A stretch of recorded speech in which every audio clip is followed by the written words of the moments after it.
Doctor সাহেব, ওর কি sense আছে? কিছু একটা আছে, তবে সেটা সেন্স না, সেটা lozenges. Lozenges, where only common sense is missing. Excuse me, what? Disclaimer, এই চ্যানেলের কোনো কন্টেন্টের পাইরেসির বিরুদ্ধে কঠোর আইনগত ব্যবস্থা নেওয়া হবে। পাইরেসি করবেন না, পাইরেসি করতে কাউকে উৎসাহিত করবেন না।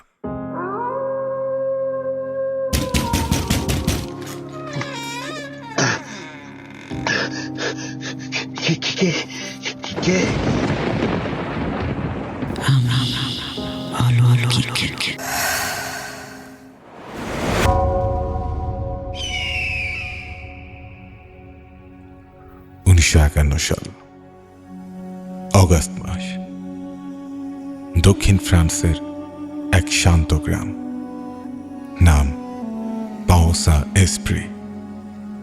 রোন নদীর তীরে দাঁড়িয়ে থাকা এক সুন্দর প্রাচীন জায়গা। গ্রামের মানুষ গরিব, কিন্তু শান্তিতে আছে। যুদ্ধ শেষ হয়েছে মাত্র কয়েক বছর।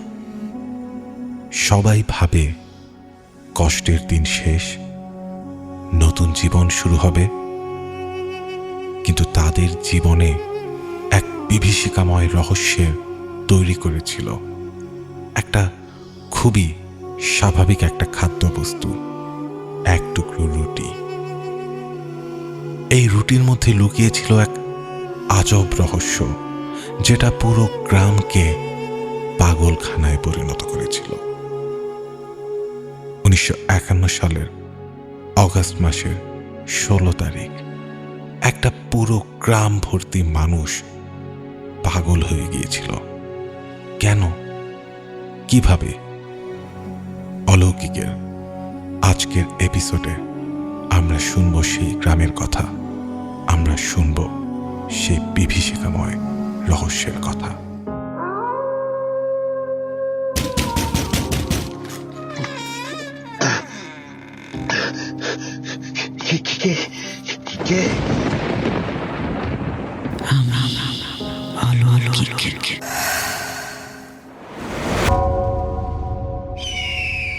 যারা এখনো আমাদের চ্যানেলটি সাবস্ক্রাইব করেননি, তারা চ্যানেলটি সাবস্ক্রাইব করে নিন। আপনি যদি এরকম অলৌকিক আরও ঘটনা শুনতে চান, তাহলে আমাদের চ্যানেলে নিয়মিত ফলো করুন অলৌকিকের এপিসোডগুলো। অলৌকিকে যদি আপনি আপনার জীবনের কোনো অলৌকিক ঘটনা শেয়ার করতে চান, আমাদেরকে ইমেল পাঠিয়ে দিন আমরা alokik@gmail.com এই ইমেল অ্যাড্রেসে। আপনি যদি অলৌকিক কোনো বিষয় নিয়ে কথা বলতে চান, আপনি যদি এ বিষয়ে কোনো এক্সপার্ট হয়ে থাকেন, আমাদেরকে লিখে জানান। আপনি চলে আসবেন আমাদের স্টুডিওতে, আপনাকে নিয়ে আমরা কোনো এক এপিসোডে কোনো এক অলৌকিক বিষয় নিয়ে কথা বলবো এবং আপনার জীবনের ঘটনা শুনবো।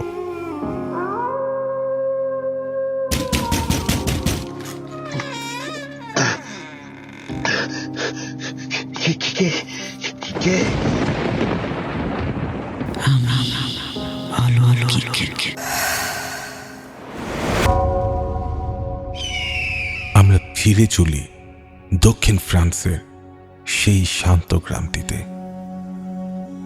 গল্পটা শুরু হয় এক ভয়ঙ্কর রাত দিয়ে। 16 অগাস্ট 1951 ভোর রাত। গ্রামের এক লোক হঠাৎ বিছানা থেকে লাফিয়ে ওঠে, চিৎকার করতে শুরু করে। তার গলা শুকিয়ে পাথর হয়ে গেছে, পেটে এমন যন্ত্রণা যে মনে হচ্ছে কেউ ভেতর থেকে খিল বসিয়ে দিয়েছে। সে বমি করতে করতে রাস্তায় বেরিয়ে আসে, দেখে তার প্রতিবেশীদেরও একই অবস্থা। কারো মুখ দিয়ে ফেনা বের হচ্ছে, কেউ কাঁপছে, জ্বরেও না শীতেও না। প্রথমে মানুষ ভাবল কিছু একটা খেয়ে পেট খারাপ হয়েছে, কিন্তু আসল বিভীষিকা তখনও শুরুই হয়নি। কয়েক ঘন্টা পর যখন প্রথম দেখা শুরু হলো, এক লোক চিৎকার করতে করতে বলল তার বুক থেকে ফুল ফুটে বের হচ্ছে। আরেকজন বলল তার শরীর সংকুচিত হয়ে যাচ্ছে। একজন বৃদ্ধা কাঁদতে কাঁদতে বলল তার ঘরে ঘরে বাঘ ঢুকেছে। একজন যুবক জানালার বাইরে লাফ দিতে চাইল, কারণ সে বিশ্বাস করতে শুরু করেছে যে সে একটা পাখি, সে উঠতে পারে। সেদিন গ্রামের 4000 মানুষের মধ্যে প্রায় 250 জন একসাথে পাগল হয়ে গেল। তাদের চোখে একই রকমের বিভীষিকা ভেসে উঠেছিল। এটা কোনো সাধারণ ফুড পয়জনিং ছিল না, এটা ছিল মানব মস্তিষ্কের বিরুদ্ধে একটা সংঘবদ্ধ হামলা, কিন্তু অদৃশ্য হামলা। আজ অলৌকিকের এই এপিসোডে আমরা খুঁজে বের করার চেষ্টা করব কি ছিল সেখানে, কি হয়েছিল, কি এমন জিনিস ছিল যা মানুষকে স্বপ্ন নয় সচেতন অবস্থায় দুঃস্বপ্ন দেখায়। এটা কি দৈবক্রমে ঘটে যাওয়া কোনো এক নিছক দুর্ঘটনা, নাকি ইচ্ছে করে করা এক পরীক্ষা, মানুষের মন নিয়ন্ত্রণ করার পরীক্ষা? চলুন একসাথে যাত্রা শুরু করি সেই বিভীষিকাময় গ্রামে, যেখানে রুটি মানুষের বন্ধু নয়, শত্রু হয়ে উঠেছিল।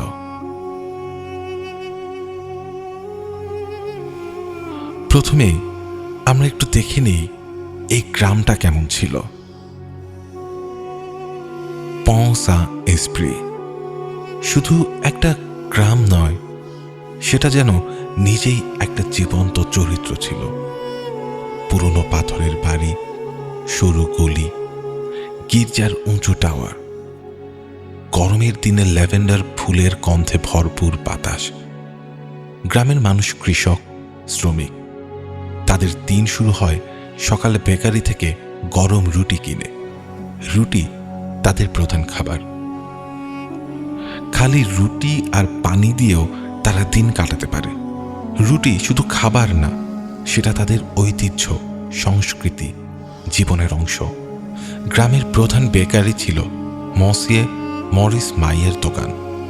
সেখান থেকেই সবচেয়ে সস্তা, সবচেয়ে সাধারণ রুটিটা পাওয়া যেত। গরিব মানুষ সেই রুটি কিনত।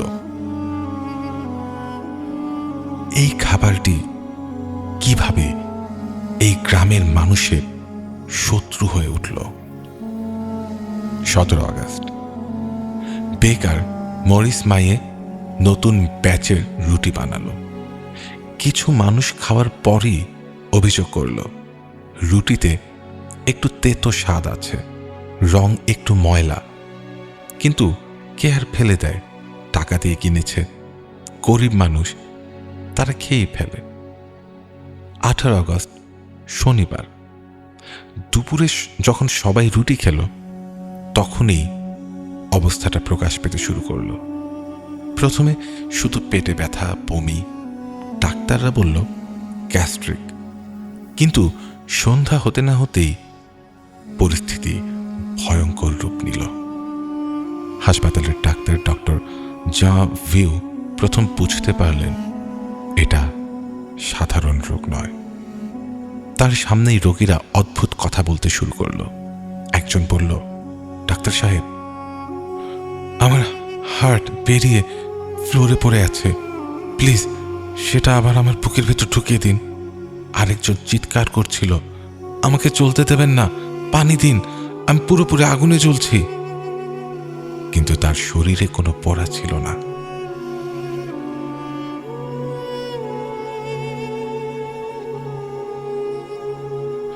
সে সময়ের সেই বিভীষিকা এমন এক রূপ নিল যা সাধারণ মানুষের চিন্তারও বাইরে। এই বিষক্রিয়ার লক্ষণ 3টি স্তরে দেখা গিয়েছিল। প্রথম স্তর শারীরিক যন্ত্রণা, যেমন পেট ব্যথা করা, অসহ্য বমি, সমস্ত শরীরে ঘাম। দ্বিতীয় স্তর নার্ভের উপর হামলা, হাত পা চলত না, হালকা স্পর্শে মনে হতো আগুনে পুড়ে যাচ্ছে শরীর, শরীরে বিদ্যুতের শক লাগছে। আর তৃতীয় স্তরটা সবচেয়ে ভয়ঙ্কর স্তর, মানসিক বিভীষিকা।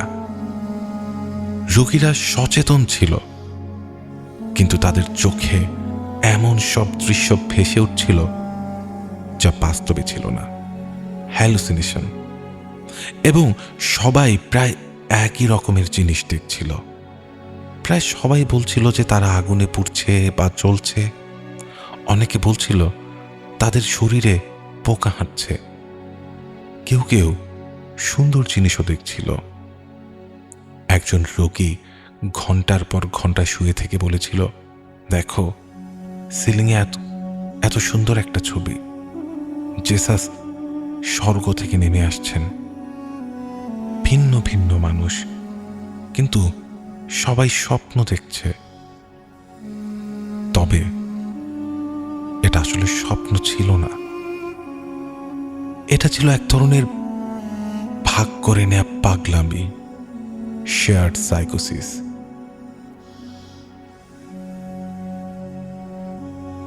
গ্রামের অবস্থা দ্রুত খারাপের দিকে যেতে লাগলো। হাসপাতালে জায়গা নেই, মানুষজন দড়ি দিয়ে তাদের প্রিয়জনকে বিছানায় বেঁধে রাখতে বাধ্য হচ্ছিল, যেন তারা নিজেরা কিংবা অন্য কারো ক্ষতি করতে না পারে।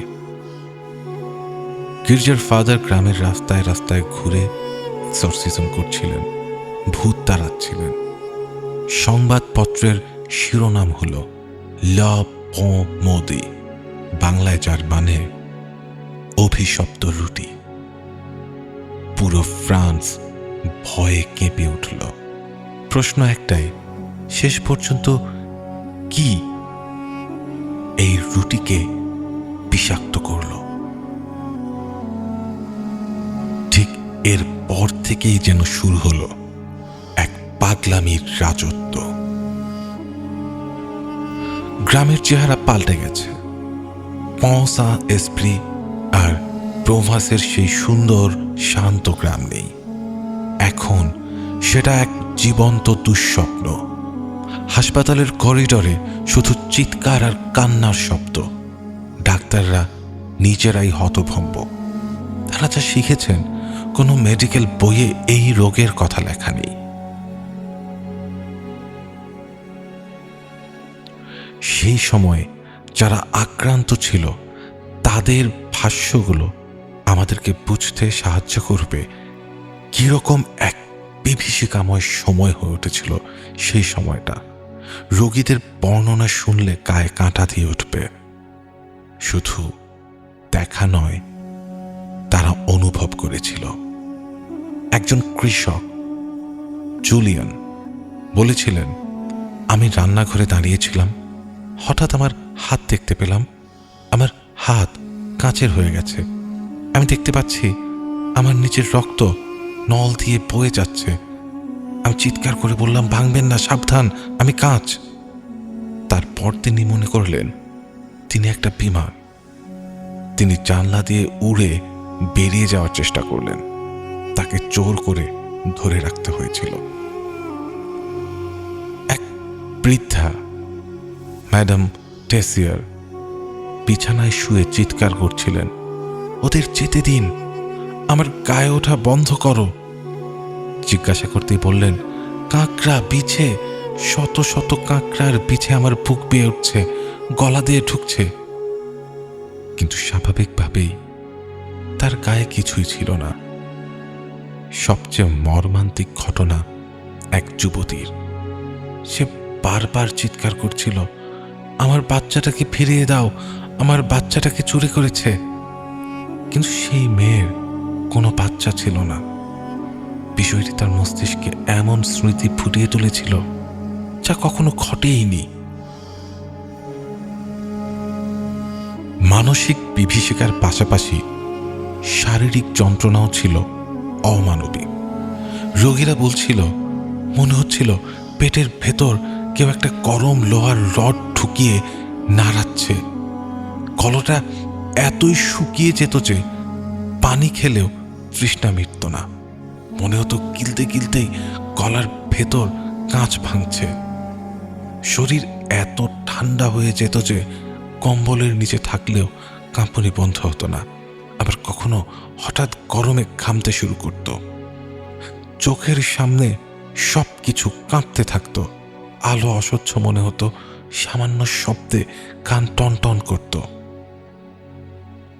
আর এই সব কিছুর ভেতরেই সবচেয়ে তীব্রভাবে ফুটে উঠেছিল সেটা ছিল ডাক্তারদের ফ্রাস্ট্রেশন, তাদের হতাশা। গ্রামের ডক্টর ভিউ সবচেয়ে বেশি অসহায় বোধ করছিলেন। তিনি প্যারিস থেকে বিশেষজ্ঞ আনালেন। টক্সিকোলজিস্ট ডক্টর জর্জ জিরো এসে প্রথমে বললেন, এটা মার্কিউরি পয়জনিং। বীজে সর্ষে দেওয়া ফাঙ্গিসাইড দিয়ে ভুল করে ময়দা বানিয়েছে। কিন্তু সমস্যা ছিল, মার্কিউরি পয়জনিংয়ে সাধারণ লক্ষণ হল হাত কাঁপা, কথা জড়িয়ে যাওয়া, কিডনি নষ্ট হওয়া। কিন্তু এখানে ভিভিড হ্যালুসিনেশন, সিনেমার মতো স্পষ্ট দৃশ্য দেখা যায়। মার্কিউরিতে সাধারণত এত স্পষ্ট গল্পের মতো হ্যালুসিনেশন হয় না, হয় প্রলাপ, কনফিউশন। তাই অন্য একদল ডাক্তার বললেন, না, এটা এরগটিজম, সেন্ট অ্যান্থনিস ফায়ার। এরগট হল এক ধরনের ফাঙ্গাস যা ভেজা রাই শস্যে জন্মায়। মধ্যযুগে ইউরোপে এরগটিজম মহামারী আকারে দেখা দিত। লক্ষণও প্রায় একই, পোড়ার অনুভূতি, গ্যাংগ্রিন আর হ্যালুসিনেশন। কিন্তু সমস্যা আবারও, পৌঁসা এসপ্রির মানুষ রাই রুটি খায় না, তারা গমের রুটি খায়। এরগট সাধারণত গমে কম হয়। তাহলে এখানেই গল্পটা আরো অন্ধকার হচ্ছিল, কারণ দুটো থিওরিরই লুপ হোল ছিল। মার্কিউরি লক্ষণ মেলে না পুরোপুরি, এরগট গমে কম হয়। তাহলে কি তৃতীয় কিছু?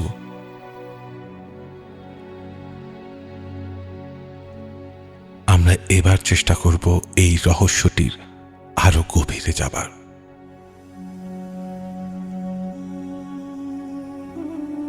সময়টা 1951, দ্বিতীয় বিশ্বযুদ্ধ শেষ, কোল্ড ওয়ার শুরু। আমেরিকা আর সোভিয়েত ইউনিয়নের মধ্যে তীব্র প্রতিযোগিতা। এবং এই সময়েই একটা নতুন শক্তিশালী রাসায়নিকের আবিষ্কার হয়েছিল, যা মানুষের মন বদলে দিতে পারে। তার নাম এলএসডি। এলএসডি তখনও নতুন। সুইজারল্যান্ডের স্যান্ডোজ ল্যাবে 1938 সালে আবিষ্কার। 1950 সাল নাগাদ আমেরিকার গোয়েন্দা সংস্থা সিআইএ এই ড্রাগ নিয়ে আগ্রহী হয়ে উঠল। কেন? কারণ তারা ভাবল এটা দিয়ে শত্রু সৈন্যদের পাগল বানানো যাবে, মাইন্ড কন্ট্রোল করা যাবে। তারা প্রজেক্ট MK আল্ট্রা নামে একটি গোপন প্রোগ্রাম শুরু করল, যেখানে এলএসডি দিয়ে মানুষের ওপর পরীক্ষা চালানো হতো, প্রায়ই তাদের অজান্তে। মনে রাখতে হবে তারিখটা অগাস্ট 1951। MK আল্ট্রা শুরু হয়েছে 1950 সালের এপ্রিলে। মাত্র 1 বছর পর ফ্রান্সের এক দূরবর্তী গ্রামে হঠাৎ করে হাজারো মানুষ এলএসডির মতো লক্ষণ নিয়ে পাগল হয়ে গেল। এখানেই আসে সবচেয়ে ভয়ঙ্কর থিওরিটি, যা শুনলে রক্ত হিম হয়ে যায়। কয়েকজন গবেষক, বিশেষ করে ব্রিটিশ ইতিহাসবিদ আলব্যারিক পঁ বলেছেন, পৌঁসা এসপ্রিতে কোনো দুর্ঘটনা হয়নি। এটি ছিল একটি পরিকল্পিত পরীক্ষা। সিআইএ সম্ভবত ফরাসি গোয়েন্দাদের সহায়তায় এই দূরবর্তী গ্রামটিকে তাদের ল্যাবরেটরি বানিয়েছিল। তারা পরীক্ষা করতে চেয়েছিল একটি সম্পূর্ণ কমিউনিটির ওপর যদি সাইকোট্রপিক ড্রাগ প্রয়োগ করা হয় তাহলে কি হবে, কিভাবে একটি সামাজিক কাঠামো ভেঙে পড়ে, কত দ্রুত আতঙ্ক ছড়ায়। তাদের প্রমাণ, ঘটনার কয়েকদিন আগে গ্রামে কয়েকজন অচেনা সেলসম্যান দেখা গিয়েছিল। একজন আমেরিকানের কথা শোনা গিয়েছিল যে অস্বাভাবিক প্রশ্ন করছিল। ফরাসি পুলিশের কিছু গুরুত্বপূর্ণ ফাইল পরে অদৃশ্য হয়ে গিয়েছিল এবং সবচেয়ে বড় কথা, লক্ষণগুলো এলএসডির হ্যালুসিনেশনের সাথে হুবহু মিলে। মার্কিউরি বা এরগট এত স্পষ্ট গল্পের মতো রঙিন হ্যালুসিনেশন হয় না, কিন্তু এলএসডিতে হয়। এখন আপনি ভাবতে পারেন এত বড় কাজ কিভাবে করবে? সহজ উত্তর, ময়দার মাধ্যমে। যদি এলএসডি পাউডার আকারে ময়দার সাথে মিশিয়ে দেওয়া হয়, যদি সেটা দিয়ে রুটি বানানো হয়, তাহলে পুরো গ্রাম একসাথে ডোজ পাবে। কিন্তু এটাও পুরোপুরি প্রমাণিত না। এলএসডি উচ্চ তাপমাত্রায় নষ্ট হয়ে যেতে পারে। রুটি বানানোর সময় ওভেনের তাপে হয়তো ট্রাকটার ক্ষতি হতো। তাহলে কিসের মাধ্যমে? বাতাসে, পানিতে? আমরা জানি না। যেটা জানি তা হলো গ্রামের মানুষের জীবনে যে বিভীষিকা নেমে এসেছিল তার পেছনের কারণ আজও একটি রহস্য, একটি বড় কালো অধ্যায়। আমরা এবার এগিয়ে যাব সেই ছায়ায় লুকানো কি সত্যি মানুষ এত বছরে ধীরে ধীরে বের করেছে। আমরা এখন পর্যন্ত দেখতে পেলাম দুটি প্রধান থিওরি, মার্কিউরি এবং এলএসডি। কিন্তু এখন আসি তৃতীয় এবং সবচেয়ে ভয়ঙ্কর সম্ভাবনায়। কারণ রহস্য এখানে শেষ হয় না, বরং আরো গভীর হয়। পারফেক্ট স্টর্ম থিওরি, যখন তিন শত্রু মিলিত হয়। আধুনিক টক্সিকোলজিস্ট ডক্টর স্টিভেন কাপল্যান একটা ভিন্ন ব্যাখ্যা দিয়েছেন। তিনি বলেছেন, একটা বিষ নয়, একাধিক বিষের মিলিত আক্রমণ। একে বলে টক্সিক সিনার্জি, বাংলায় বলে বিষের সম্মিলিত শক্তি। ভাবুন তো 1951 সালের ফ্রান্সের কথা। যুদ্ধ শেষ, কৃষিতে নানা নতুন রাসায়নিক ব্যবহার শুরু হয়েছে। কীটনাশক, ফাঙ্গিসাইড সর্বত্র। ডিডিটি নামক শক্তিশালী কীটনাশক তখন ঘরবাড়ি থেকে শুরু করে মাঠে সব জায়গায় ছেটানো হতো। ডক্টর কাপলানের থিওরিটি হল পয়জনিং এর তিনটি স্তর। প্রথম স্তর, সামান্য পরিমাণ এরগট ফাঙ্গাস, হয়তো অন্যান্য শস্যের সাথে সামান্য রাই মিশে গিয়েছিল, কিংবা ভেজা গমে সামান্য ফাঙ্গাস জন্মেছিল। দ্বিতীয় স্তর, সামান্য পরিমাণ অর্গানোমার্কিউরি ফাঙ্গিসাইড, হয়তো চাষিরা বীজের জন্য যে শস্য রাখে তার কিছুটা ভুল করে সাধারণ ময়দার সাথে মিশে গিয়েছিল। এবং তৃতীয় এবং সবচেয়ে গুরুত্বপূর্ণ স্তর, নতুন প্রজন্মের অর্গানোক্লোরিন কীটনাশক, ডিডিটি, হেক্সাক্লোরোবেনজিন। এই বিষয়গুলো তখন নতুন, তাদের প্রভাব সম্পর্কে কেউ ঠিকঠাক জানত না। এই তিনটি বিষ আলাদা আলাদা হলে হয়তো তেমন কিছু হতো না, কিন্তু যখন তারা একসাথে মানুষের শরীরে ঢুকল, তখন একটা অদ্ভুত ভয়ঙ্কর রাসায়নিক বিক্রিয়া শুরু হলো।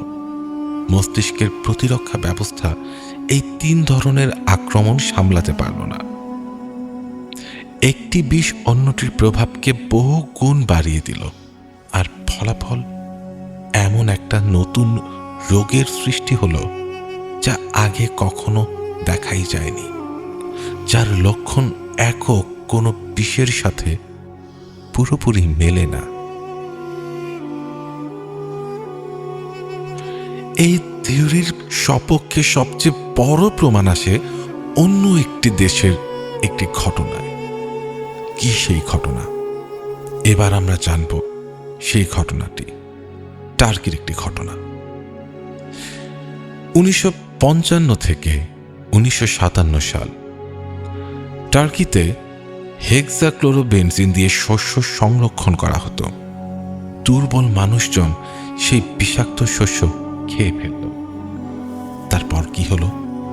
তাদেরও একই রকম লক্ষণ দেখা দিল। ত্বকে পোড়া দাগ, স্নায়ুর তীব্র ব্যথা, দুর্বলতা এবং প্রায় 10% মানুষের ক্ষেত্রে হ্যালুসিনেশন এবং সাইকোসিস। তুরস্কে সেই বিষক্রিয়ায় 4000 মানুষ অসুস্থ হয়েছিল। 10% মানে প্রায় 400 মানুষ পাগল হয়ে গিয়েছিল। অঁসা এসপ্রির ঘটনার সাথে অদ্ভুত মিল।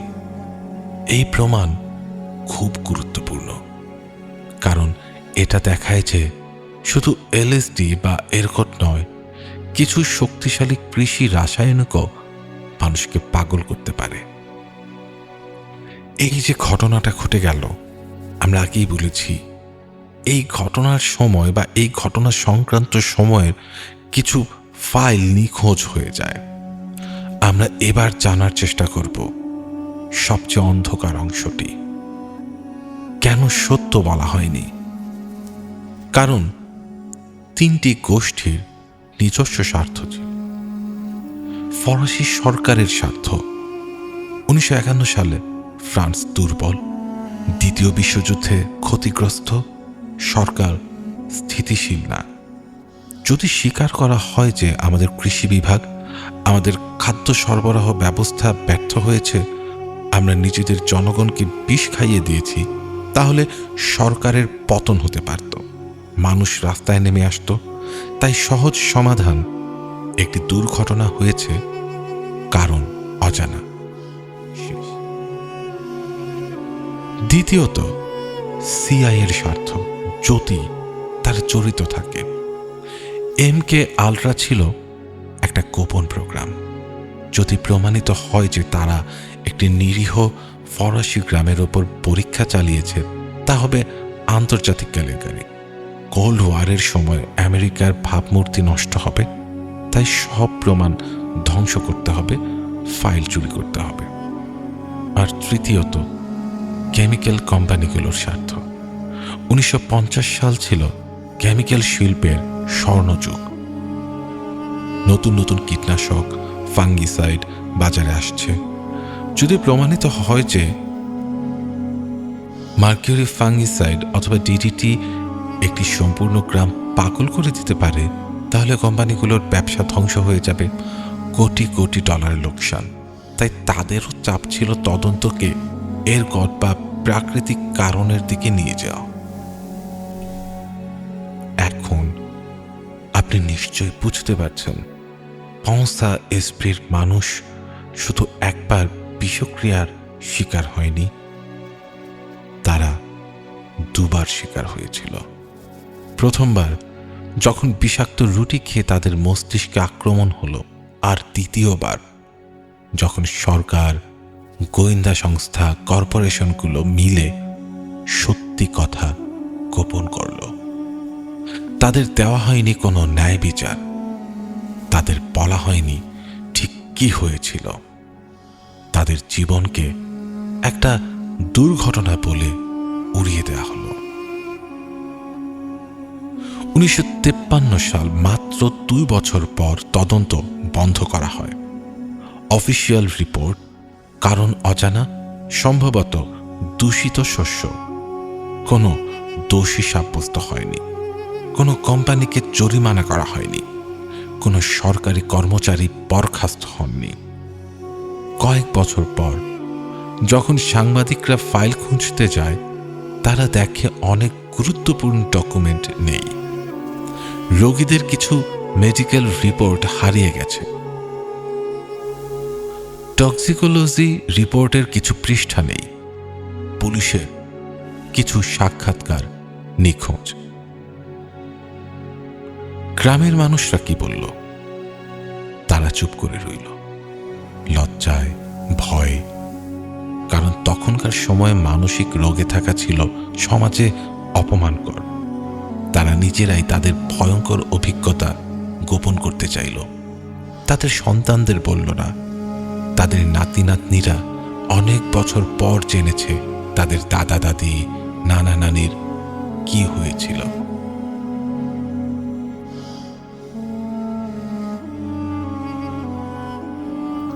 আজকের এই সময়টাতে যদি দক্ষিণ ফ্রান্সের সেই গ্রামটিতে আপনি যান, আপনি দেখতে পাবেন সেখানে এখনো সে বেকারি আছে। পর্যটকেরা ছবি তুলছে, মানুষ ক্যাফেতে বসে আড্ডা দিচ্ছে। আপনি সেই গ্রামের সেই বেকারি থেকে এক টুকরো বেগুয়ের সেই লম্বা ফরাসি রুটি কিনলেন। হয়তোবা আপনার হাত কাঁপতে লাগলো, হয়তো আপনার মনে হতে লাগলো এই রুটির স্বাদ, এই গন্ধ, ঠিক এই জিনিসটাই সেই ৭৫ বছর আগে এক সম্পূর্ণ গ্রামের মানুষের জন্য বিভীষিকা হয়ে উঠেছিল। যারা বেঁচে ছিল তারা কি বলেছিল? বিভিন্ন সময় বিভিন্ন সংবাদপত্রে, বিভিন্ন গবেষকের লেখায় তাদের সেই কথাগুলো উঠে এসেছে। যেমন একজন হলেন মাদাম অ্যালেন, বয়স ৮০। ১৯৫১ সালে তার বয়স ছিল ৭ বছর। তিনি বলছেন, আমি কখনো ভুলব না আমার বাবা, তিনি রাতে হঠাৎ জেগে উঠলেন। তিনি বিছানার চাদর খুলে ফেললেন, চিৎকার করলেন, আমি চলছি, পানি দাও। কিন্তু তার গায়ে কিছুই ছিল না। মা কাঁদতে লাগলেন। আমরা ৩ বাচ্চা এক কোণে দাঁড়িয়ে কাঁদছি। আমরা বুঝতেই পারছিলাম না আমাদের বাবা কি মারা যাচ্ছে নাকি পাগল হয়ে যাচ্ছে। পরের দিন আমরা শুনলাম পুরো গ্রামে একই ঘটনা। আমরা ভেবেছিলাম বিশ্বযুদ্ধ আবার ফিরে এসেছে। হয়তো জার্মানরা নতুন কোনো অস্ত্র নিয়ে এসেছে। তারপর মাদাম অ্যালেন বললেন সবচেয়ে মর্মান্তিক কথা, আমার বাবা কখনো আগের মতো হননি। তিনি জীবনের বাকি ২০ বছর কাঁপতেন, সামান্য শব্দে চমকে উঠতেন, রাতে ঘুমাতেন না। তিনি বলতেন, আমার মাথার ভেতরে এখনো সেই আগুন জ্বলছে। এটা শুধু একটা পরিবারের গল্প নয়, শত শত পরিবারের গল্প। বিষক্রিয়া কেটে গেল, কিন্তু ভয়টা থেকে গেল প্রজন্ম থেকে প্রজন্মে। এখন প্রশ্ন, ২০২৪ সালে এই গল্পের কি কোনো অর্থ আছে? ভাবুন তো, আমাদের জীবন, আমরা প্রতিদিন যা খাই, পাওসা এসপ্রি শুধু ১৯৫১ সালের ফ্রান্সের গল্প নয়। এটা কি আমাদের সবার গল্প না? কারণ আজও আমরা অদৃশ্য বিষ খাচ্ছি। হয়তো ফ্রান্সের সেই গ্রামের মানুষের মতো আমরা সরাসরি কোনো লক্ষণ দেখাচ্ছি না, কিন্তু আস্তে আস্তে আমাদের ফল সবজিতে কীটনাশক, আমাদের খাবারে ফরমালিন, আমাদের মাছে ভারী ধাতু, আমাদের দুধে সীসা, আমাদের শিশুদের খেলনায় বিষাক্ত রং। পাওসা এসপ্রিতে বিষ এসেছিল রুটিতে, আজ বিষ আসে এয়ার ফ্রেশনার থেকে, শ্যাম্পু থেকে, প্লাস্টিকের বোতল থেকে, ফাস্ট ফুড থেকে। পৃথিবী এখন ১৯৫১ সালের চেয়ে আরো বেশি রাসায়নিকময়। আমাদের শরীর প্রতিদিন ডিডিটির চেয়েও শক্তিশালী শত শত রাসায়নিকের বিরুদ্ধে কি লড়াই করছে না? আপনি কি কখনো ভেবেছেন আপনার হঠাৎ মাথা ব্যথা, ঘুম না আসা, উদ্বেগ, অবসাদ, এর পেছনে কি আপনার খাবার বা আপনার পরিবেশের কোনো রাসায়নিক দায়ী হতে পারে? পঁসা এসপ্রির মানুষেরা একদিনেই পাগল হয়ে গিয়েছিল, আর আমরা ধীরে ধীরে এমন কোনো পরিণতির দিকেই এগিয়ে যাচ্ছি কি? আমরা এই পর্যায়ে আরো একটা অদৃশ্য শত্রুকে নিয়ে কথা বলবো। মনের উপর আক্রমণ, আরেক নতুন যুদ্ধ। আজকের বিশ্বে মানসিক স্বাস্থ্য সরাসরি বিভিন্নভাবেই আক্রমণের শিকার নয় কি? শুধু রাসায়নিক নয়, ডিজিটাল বিষ, আমাদের সারাদিন মোবাইলে আমরা যা দেখি, সোশ্যাল মিডিয়ার রাগ, হিংসা, মিথ্যা খবর, এগুলো কি এক ধরনের বিষ? এগুলো কি আমাদের মস্তিষ্ককে অস্থির করে না, উদ্বেগ বাড়ায় না, কিংবা হতাশা তৈরি করে না? পঁসা এসপ্রিতে বিষ ছিল রাসায়নিক, আজকের বিষটা ডিজিটাল, সাইকোলজিক্যাল, কিন্তু ফলাফল একই। আমাদের চিন্তা করার ক্ষমতা, আমাদের শান্তি, আমাদের মানসিক স্বাস্থ্য নষ্ট করা।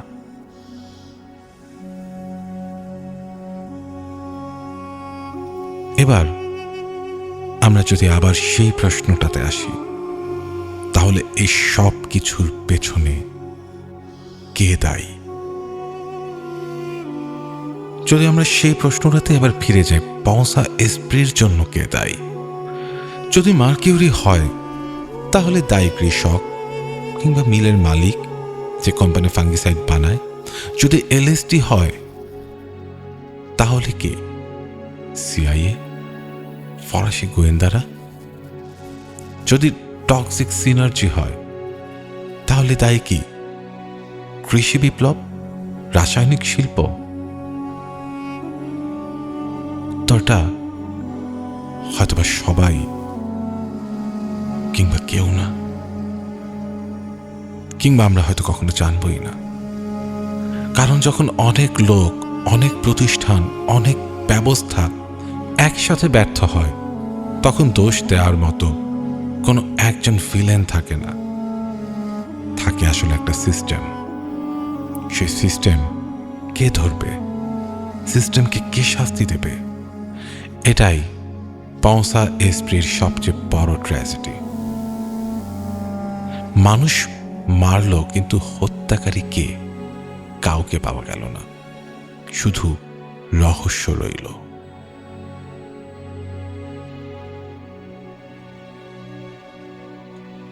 আমরা আজ 1951 সালের দক্ষিণ ফ্রান্সের একটা গ্রামের কথা বললাম, কিন্তু এর আগেও কি এরকম কোন ইতিহাস ছিল?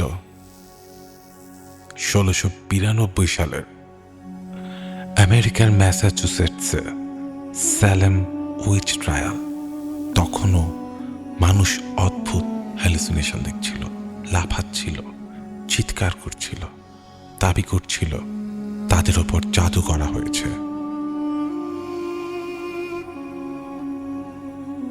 বিজ্ঞানীরা বিশ্বাস করেন সেটা ছিল এরগটিজম।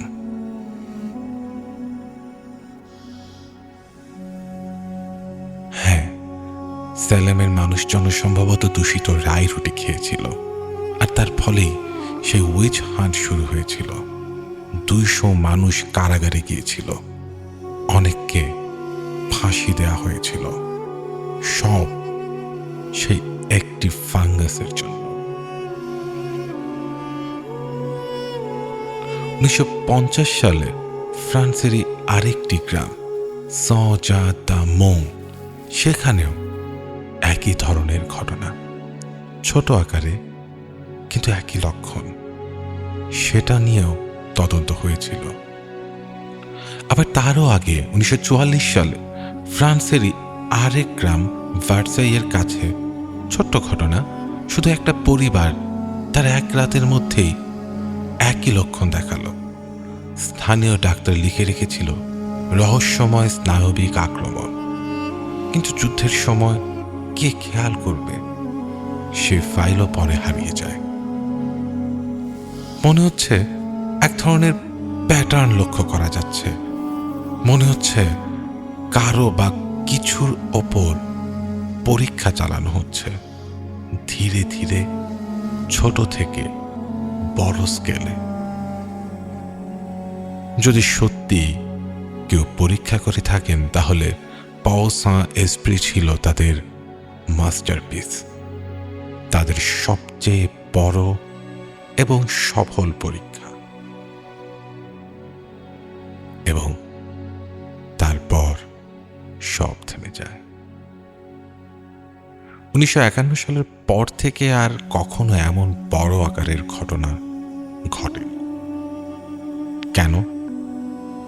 দুটি সম্ভাবনা।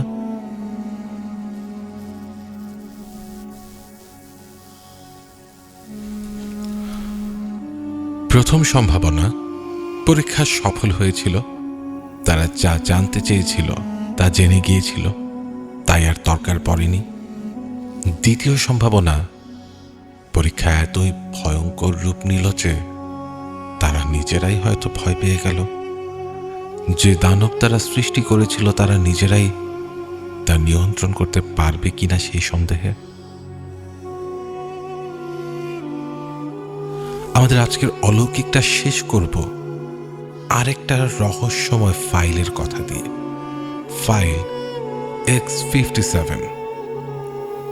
1990 একজন সাবেক ফরাসি গোয়েন্দা মৃত্যুর আগে একটা সাক্ষাৎকার দেন। তিনি বলেন, পাও সাঁ এসপ্রির কাছাকাছি রোন নদীর তীরে একটা পরিত্যক্ত বাড়ি ছিল। সেই বাড়িতে 1948 সাল থেকে কিছু মানুষ আসা যাওয়া করত। তারা বলতো তারা ঘোস্ট হান্টার, কিন্তু স্থানীয়রা কখনো তাদের কোনো সরঞ্জাম দেখেনি। এই গোয়েন্দা দাবি করেন ঘটনার পরপরই সেই বাড়িটি পুড়িয়ে দেওয়া হয়। কিন্তু কেন? এবং তিনি একটি কোড নেম বলেন, প্রজেক্ট সেরাফুল। এই নামটি শুধুই একটি নাম নয়, ফরাসি ভাষায় ফ্লুরি মানে ফুলে ভরা, কিন্তু ফ্লুরির আরেকটি অর্থেও ব্যবহার করা হয়, সেটা হচ্ছে সূক্ষ্ম গুঁড়া, পাউডার, কোনো কিছুর খুবই মিহি পাউডার। তাহলে সেরাফুল মানে কি কোনো শস্যের গুঁড়া? এখনো কিছু মানুষ দাবি করে, গ্রামের কিছু প্রবীণ নাগরিক তারা বলে সেই অগাস্ট মাসের কিছু রাতে তারা অদ্ভুত গাড়ি দেখেছে। কোনো লাইট নেই, শব্দ প্রায় নেই, সেই গাড়িগুলো গ্রামের চারপাশে ঘুরত। তারা কি তথ্য সংগ্রহ করছিল নাকি আরো কিছু?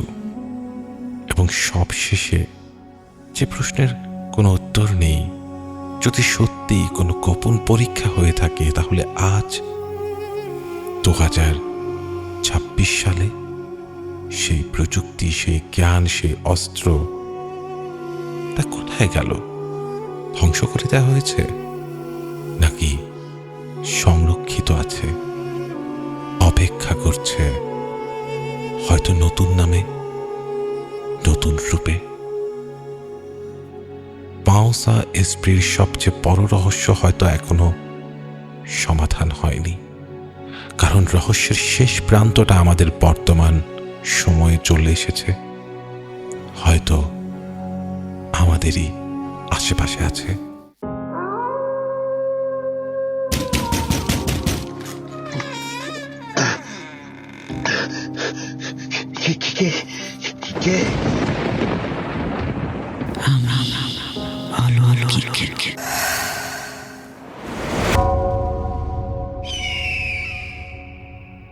আজকের রহস্যটা এই পর্যন্তই রেখে অলৌকিক থেকে আমরা বিদায় নিচ্ছি।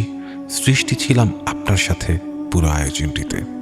আপনি আপনার কোনো অলৌকিক ঘটনার অভিজ্ঞতা শেয়ার করতে চাইলে আমাদেরকে লিখে পাঠান আমরা অলৌকিক@gmail.com এই ঠিকানায়।